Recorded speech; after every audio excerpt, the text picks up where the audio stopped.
Man, I just can't believe it. They wrecked my running of Castle Caldwell Beyond.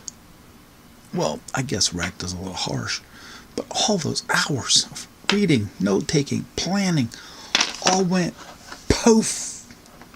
Has this ever happened to you? Tell me about it in those comments below. When you hit that subscribe button and smack that bell, you'll get all my updates when they come out. And don't forget to leave a productive comment below. Running AD&D modules can be really fun and entertaining for several weeks, even months on end. No two campaigns will ever be the same, even if you use the same players on the same module. I like to make side notes, placeholders, for events that might or might not be suggested ahead of time. I always keep my files on PDF. That way I can mark it up, cross it out, add, remove. It doesn't matter when you're done. You just toss in a shredder. It can be used as garden mulch. But you cannot beat the quality of an actual hard copy of an AD&D module in your hands. Recently, I was DMing for my family. They'd been after me for some time to run a campaign for them, but I knew nothing about 5th edition rules. And I really wasn't sure what was changed and what hadn't. I'd heard rumors.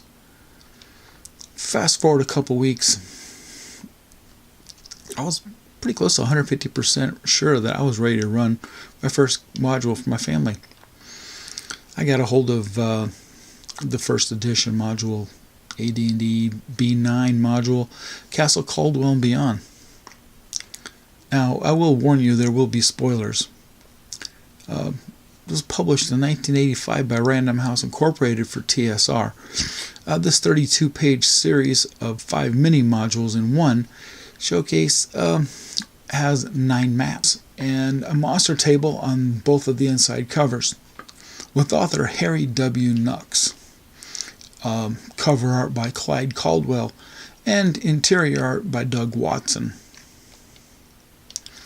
Back when I saw Castle Caldwell in 1985, I had to have it. It was sitting at the Ben Franklin store, fairly cheap.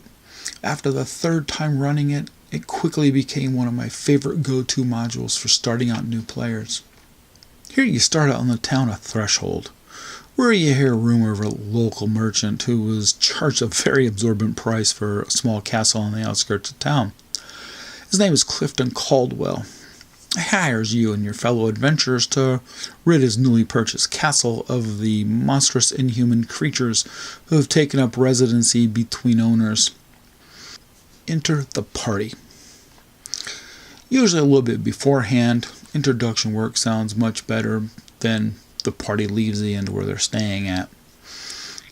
For example, say the same people you saw at the docks, stables, and granary are also looking for work in a new town. So you decide to introduce yourself where you just happen to be having lunch with them. Or one I've used in the past to get a party to do a mission, or maybe you get out of legal issues. You wake up banged and bruised in a jail cell. After a bit of clearing the fog out of your head, you realize, laying right next to me are 2 or 3 other guys that I got into a fight with and completely destroyed this inn over a slight misunderstanding. Man, was it involving a card game? Or was it a barmaid? The latter usually satisfies for a better bond because they all have the same goal in mind. They gotta get out of legal trouble. Feel free to use one of these examples if you wish in your next adventure. Let me know in the comments below which plot hook you think would be great for your next campaign. Chapter 1, The Clearing of Castle Caldwell. Now, if you wish to, it's a good time for some role-playing here. See who's better at negotiation and haggle at your table. Now that's the one you want to look out for when dealing with employers, merchants, and other NPCs that require the soft touch in future campaigns.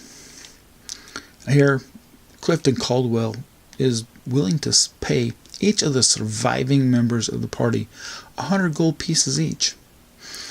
But if you negotiate with him well, he's willing to part with up to 250 gold per person. Now, he gives everyone half the reward money in advance to purchase their equipment.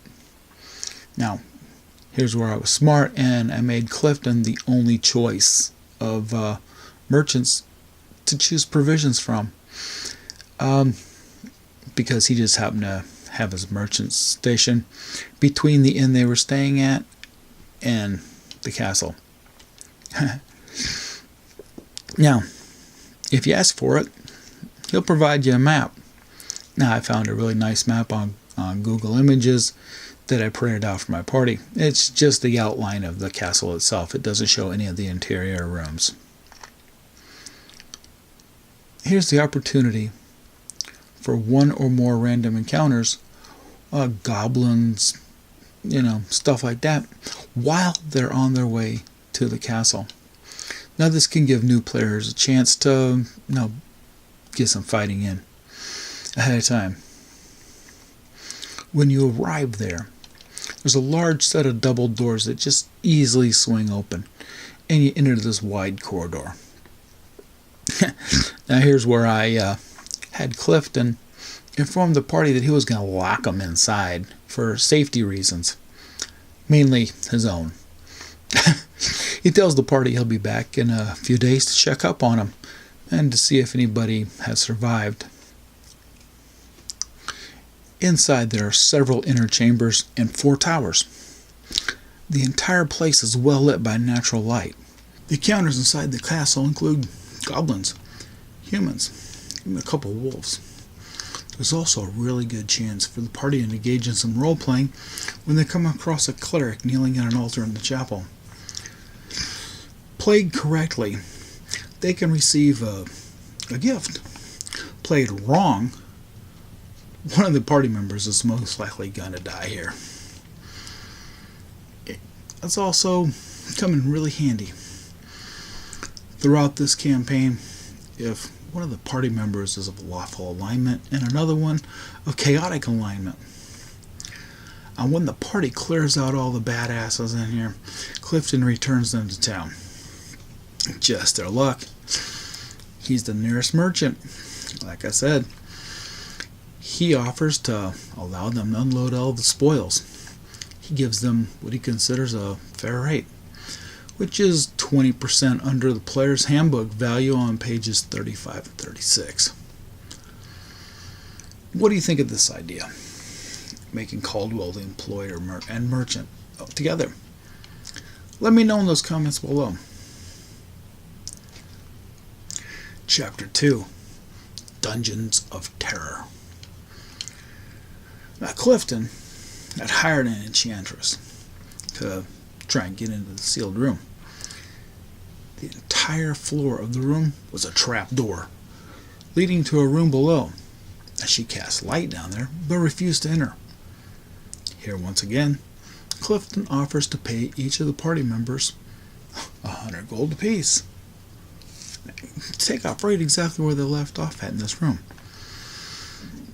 After everyone descends into the room below, the trap door, which is now the ceiling, closes on them. Now, immediately, they encounter an imposter that looks just like one of the party members. Or it could be Caldwell, it could be the enchantress. It could be anybody you want it to be.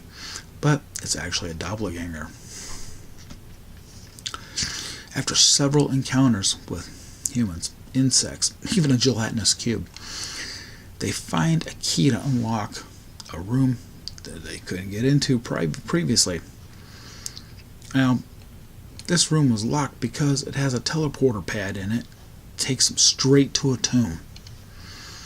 Now, in here, with this tomb, there are several coffins to loot. There's lots of treasure in here. There's a map. There's a puzzle. There's toxic gas on one of them. There's even some whites. Now, everybody knows any party member comes in contact with a white, they will lose energy levels.